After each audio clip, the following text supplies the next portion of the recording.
La plus grande fête chrétienne se célèbre dimanche prochain. La Pâque a une réelle signification. La Pâque, c'est la résurrection de notre Seigneur Jésus-Christ, la victoire sur la mort.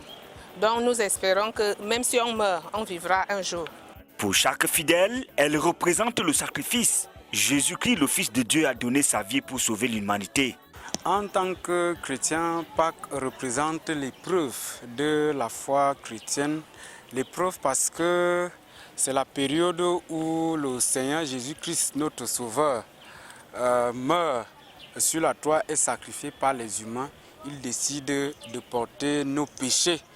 Pâques représente le départ nouveau pour tout un chrétien. C'est une grande commémoration à l'église catholique, selon moi, où Jésus-Christ a donné sa vie pour l'humanité. Il a été crucifié et maintenant c'est de la résurrection. Donc moi je trouve que c'est une grande fête pour moi. À quelques jours de la mort et de la résurrection du Fils de l'homme, quel comportement le fidèle chrétien devrait-il adopter pour être en communion avec des saintes écritures? Un chrétien durant la semaine sainte, pour un chrétien véritablement engagé, c'est l'occasion juste de se réengager avec Christ, qui est le Maître et qui est le Seigneur.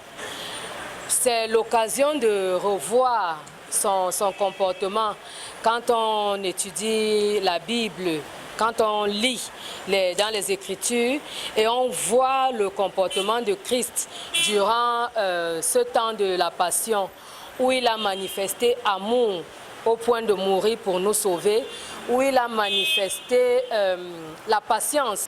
Le chrétien en général, nous devons supporter les épreuves parce que si le Christ est passé par la mort à la vie, nous aussi, nous qui engageons sur ce chemin-là, nous devons passer par le même chemin. Donc nous devons supporter les épreuves chaque jour. Donc la Pâque, ce n'est pas seulement comme on fait Pâque dimanche. Je peux dire que Pâques pour le chrétien, c'est chaque jour. Nous vivons les épreuves chaque jour, donc il faut les surmonter, il faut continuer sur le chemin. Le pardon, le partage, la miséricorde. Avant la célébration, se mettre dans la logique du Sauveur de l'humanité qui avait passé 40 jours dans le désert. Intense moment de privation, à chaque chrétien de le suivre. Durant les 40 jours, j'ai passé mon temps à prier, demander pardon à ceux que j'ai peut-être pu offenser. Durant les 40 jours, j'ai demandé au Seigneur Jésus d'envoyer un esprit nouveau en moi pour repartir sur de nouvelles bases. Je me suis rapproché surtout des enfants défavorisés, des personnes âgées auxquelles on a pu aider ça et là. Moi, c'est le pardon. Moi, j'ai dit à tous qui m'ont offensé et tout, je leur pardonne. Oui, et faire la paix. C'est nos habitudes que le Christ nous demande de changer. Ce n'est pas de ne pas manger ou de ne pas boire. Parce que tu peux dire que par exemple, je ne mange pas la viande, alors que c'est au moment de carême que vous allez retrouver la viande. Donc ce n'est pas ça, ce n'est pas la nourriture, c'est nos habitudes que le Christ nous demande de changer. L'homme a aimé son peuple, qu'il a donné sa vie pour le sauver.